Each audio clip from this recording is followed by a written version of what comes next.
Hey, these are my pieces. Go find your own.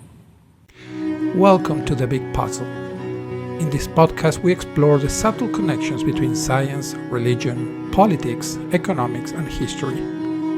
One piece at a time, we unveil the big picture of this shared experience that we call life.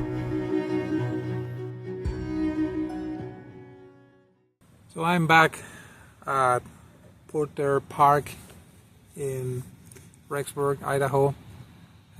Last time I recorded here was talking about how computers work. Not many people watch that video, though I think it's really interesting.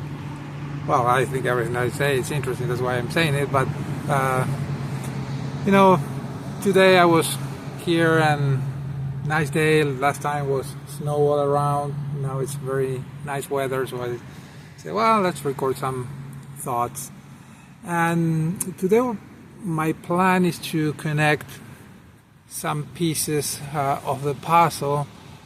We can start by referring to some of the things I mentioned in my video about how we finally got to Mars according to a time traveler, and connect that to what was the space race. Then we can talk a little about math, and I think there's a side connection there with some parables that, or at least one parable that Jesus taught. Then we can talk about the pandemic, and hopefully we will connect everything to AI. So we have quite a trip before us. So to start with, in that video I recorded this the notes about what the time traveler told me about how we're going to finally get to Mars. And well, one of the things I wanted to note is that it's not by using rockets, and I think that's an important thing. So, talking a little about rockets. When I was born in October 71, so a little over 2 years since man finally got to the moon, and I grew up having books about astronauts, about space travel, about when are we going to be getting to the next star, to the next galaxy, and how we're going to hollow asteroids, create artificial gravity by rotating inside of it, all those kind of sci-fi things. A little later, I read a lot of Asimov, Bradbury, some Arthur C. Clarke, science fiction, and they had a very strong scientific component that I don't see that anymore, and I'm going to be talking about that in a future video, more directly connected to how we're going to get to Mars. But the thing that happened is that none of those big plans materialized. I would expect that any time we will be getting to Mars, that was kind of the logical next step, but that never happened. So obviously all the rest never happened either.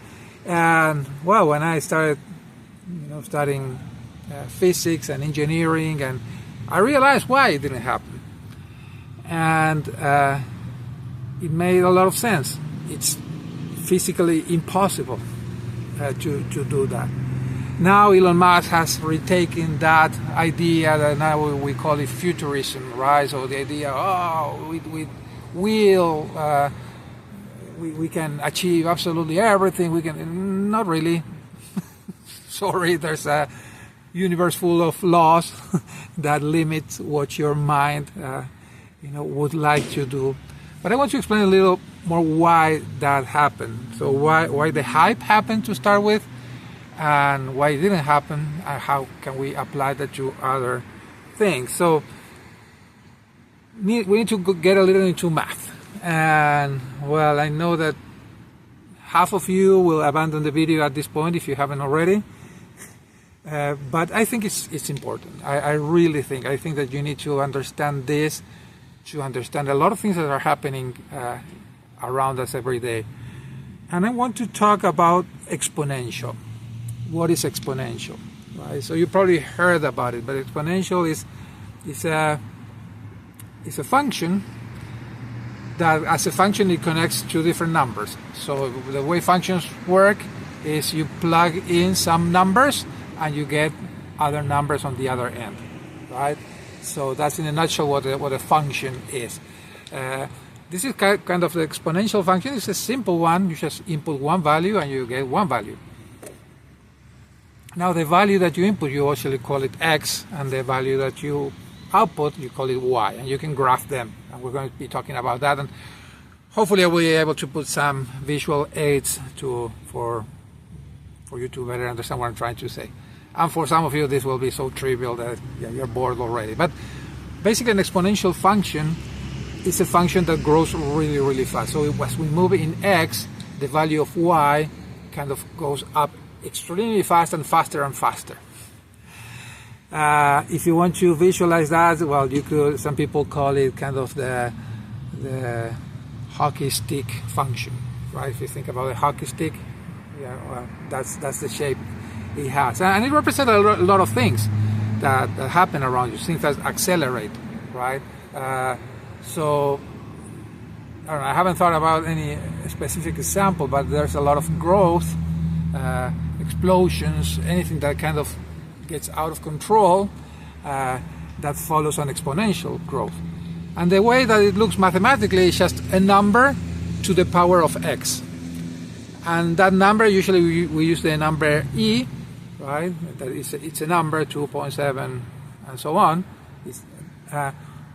Because it has some particular characteristics that are useful. But let's just say it's a number to the power of x. So if you have a number to the power of 1, you get that number, right? If you have to the power of 2, you get the square of that number. If the power of 3, the power of 3. But you can also make it to the power of 0. The power of 0, that number will be 1. Right? Any number to the power of 0 is 1. And you can have negative.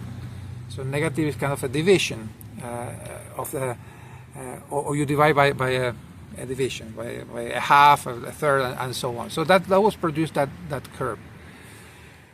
Now, there's another family of functions that are somehow related with the exponential function. And the one I'm going to talk about is the sigmoids. And in particular, I'm going to talk about one sigmoid that is it's called the logistic curve. Now, the logistic curve is just e to the x, right, like the plain exponential, but you divide that by 1 plus e to the x. So what happens with that function? Why is that interesting? It's interesting because it produces a very particular shape. So it starts growing, right, until it reaches an inflection point, and then it starts decreasing and plateauing. So it has this kind of a S shape. That is the logistic curve. Now, let's talk a little about mathematically how that works. So on the top you have a plain, clear exponential function. So you will extract exponential growth. But you also have it in the numerator, in the denominator, right? Not only the numerator, but on the denominator, and it's plus 1. So what that means is when the numbers are low, let's say truly in the negative, but let's just say low, the dominant part is just the numerator, the exponential part, because on the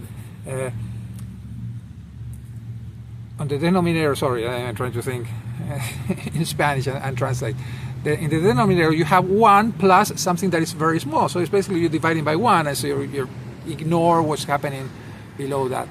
But at some point, the number on the bottom becomes so big that starts making the number on the top smaller and smaller, right, by the ratio.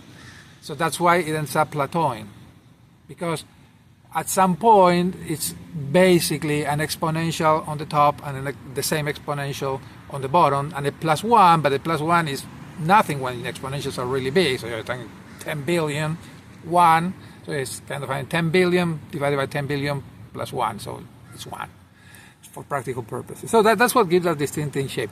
Now, okay, why is that important?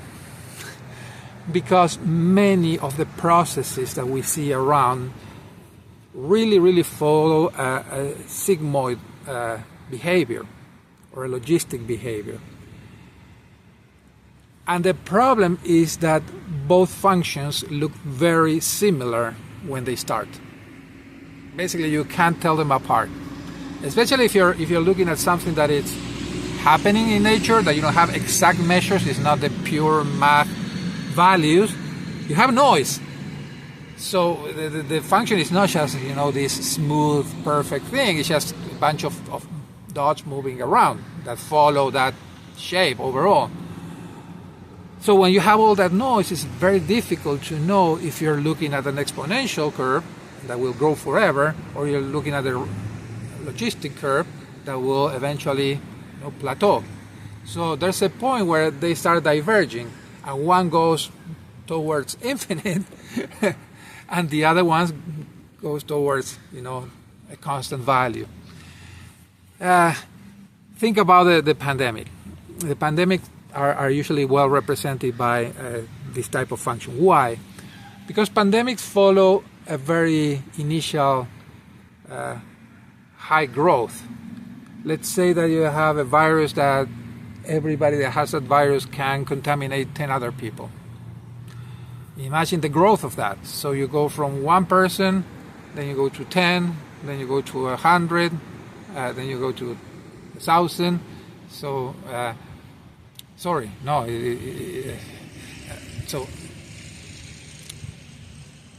Sorry, I was thinking about something different. Yeah, it really started growing, to the power of 10. So 10 to the power of the number, 10 to the 0, 10 to the 1, 10 to the 2, 10 to the 3, and so on.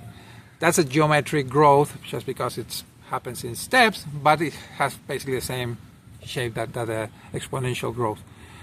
So, well, you can reach 10 billion people really fast. Basically, if that virus kills everyone, well, then you have extermination. Because if you follow that curve, you get very, very fast to the whole population on the Earth. Now, why that never happened? We had some very bad plagues, the Black Plague and so on, that killed a lot of people, that none of them actually followed all the way to. At some point they stopped. Why did they stop, and how did they stop? Well, they stopped following pretty much a logistic curve. They stopped growing and they started decreasing. So why would that decrease? Well, the first thing is that you run out of people to contaminate, right? To transfer the virus, and people become reactive and secluded, and suddenly a town that had 1,000 people, well, the 10 survivors will be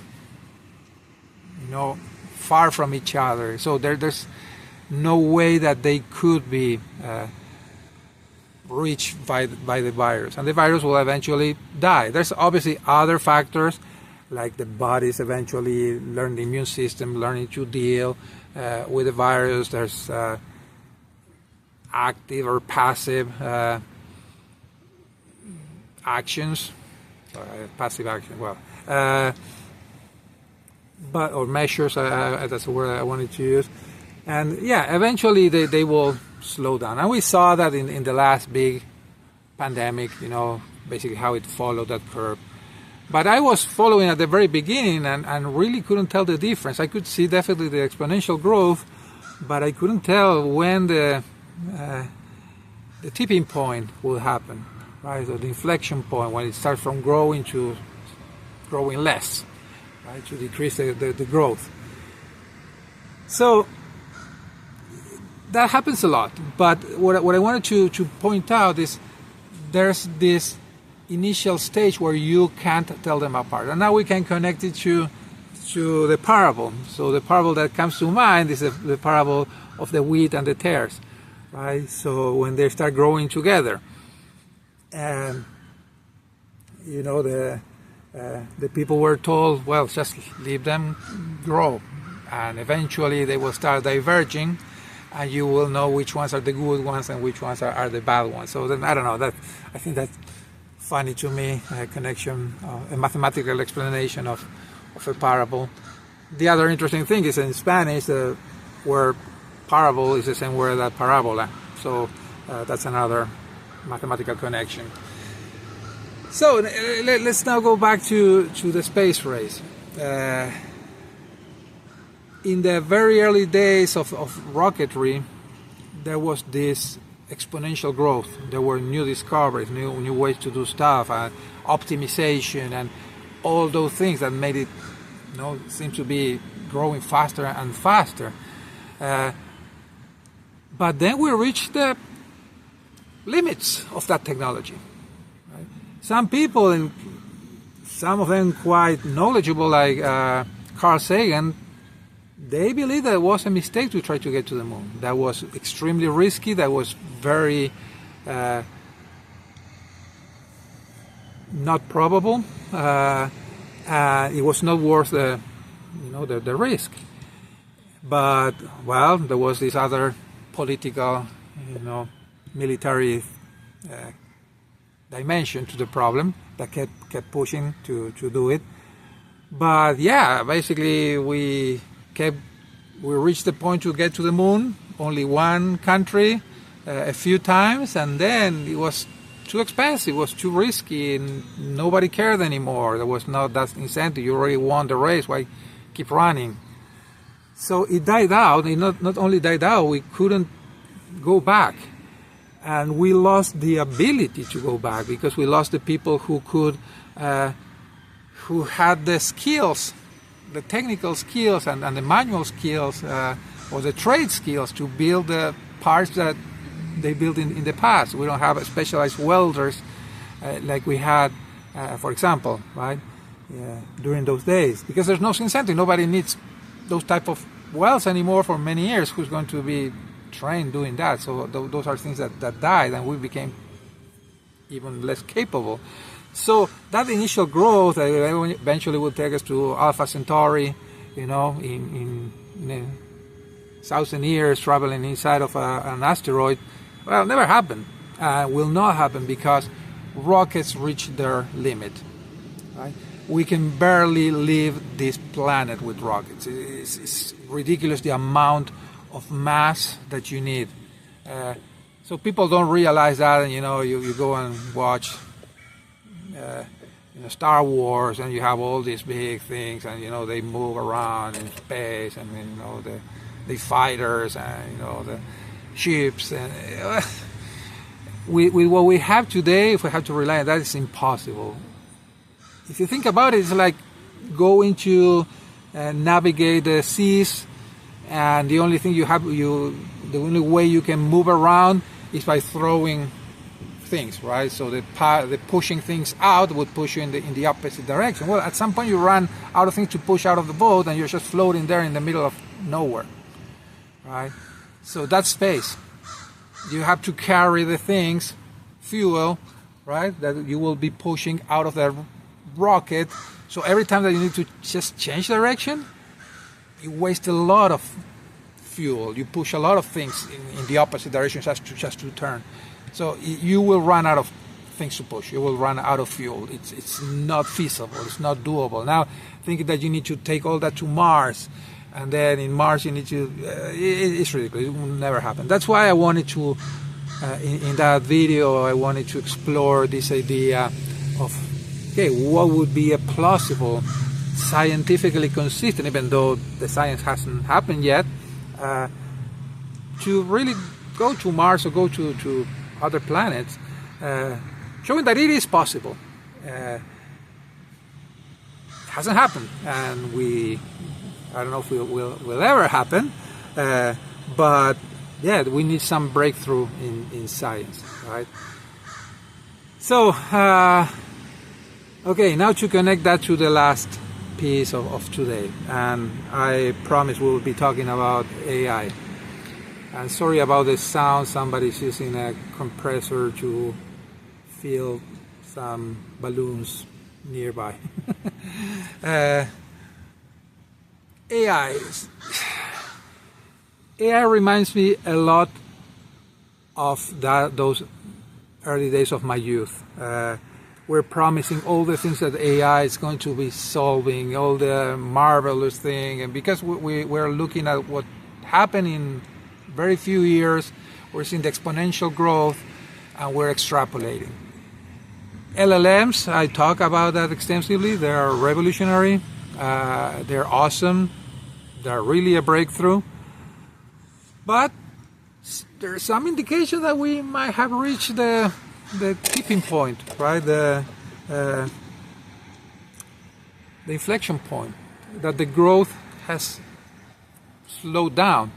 That doesn't mean that, in the hype some people will find other things.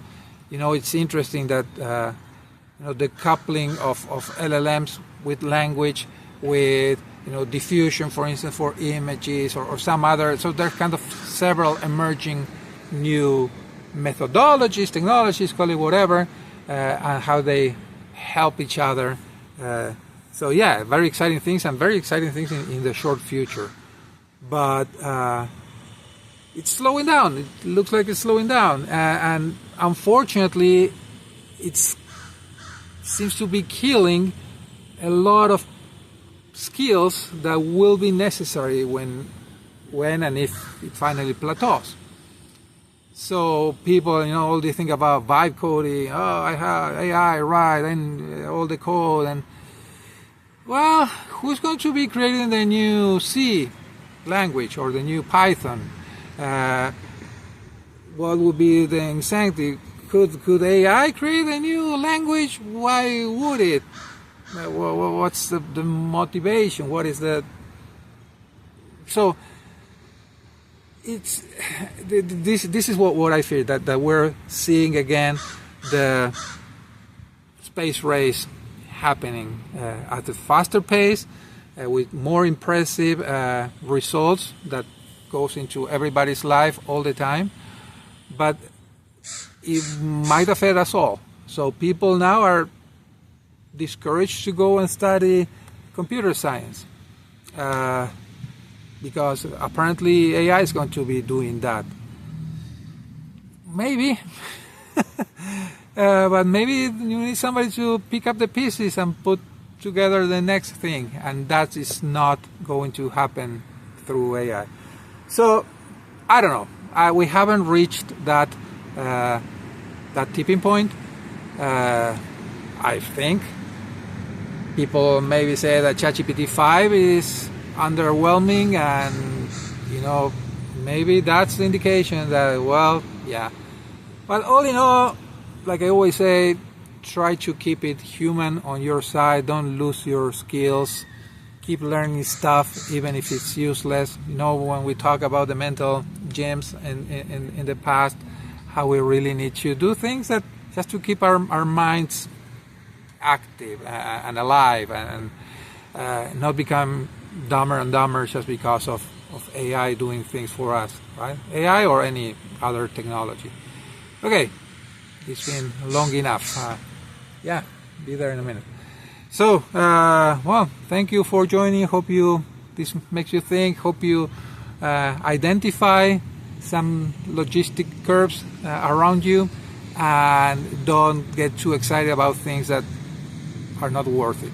So that will be it. See you in the next one. Bye.